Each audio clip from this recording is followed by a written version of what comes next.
So when you joined, what were you kind of hoping would happen?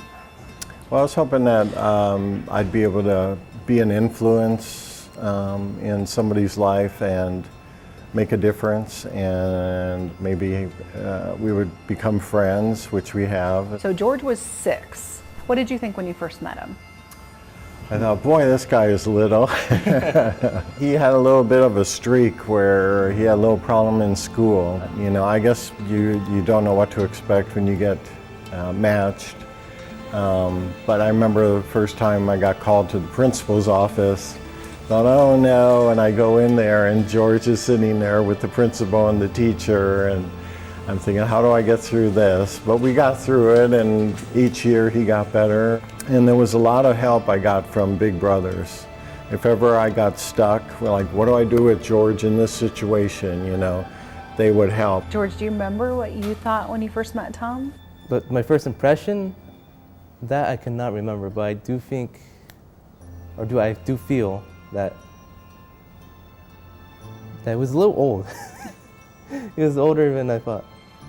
But when I was very young, I thought of him as just someone there to help. And someone fun to hang out with too. What do you feel like has been the greatest thing that you have gotten out of this experience?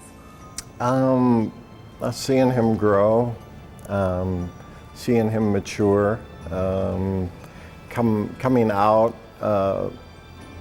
of his shell a little bit.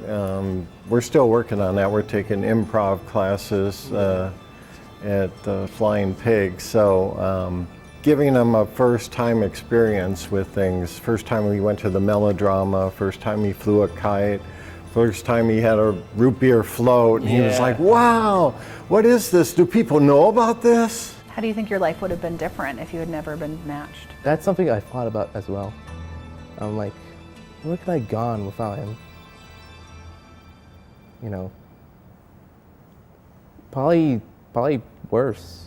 Probably a lot worse, because I had anger issues back then. He helped me through it. You guys have been together 13 years. Where do you see this relationship going in the future? Oh, I'll still hang out with him. And if, you know, I get kids, I'll show them off to him. Say, hey, see your Uncle Tom. Yeah, I don't see an end in sight.